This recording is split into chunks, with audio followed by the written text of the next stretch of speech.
إذ قال الله يا عيسى ابن مريم أأنت قلت للناس اتخذوني وأمي إلهين من دون الله قال سبحانك ما يكون لي أن أقول ما ليس لي بحق إن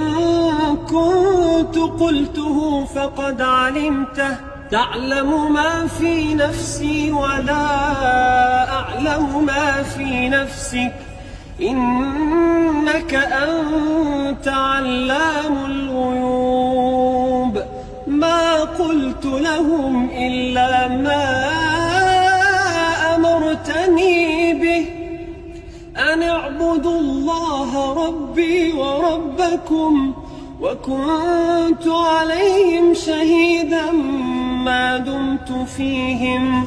فلما توفيتني كنت أنت الرقيب عليهم وأنت على كل شيء شهيد إن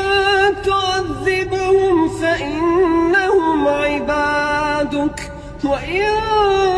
تغفر لهم فإنك أنت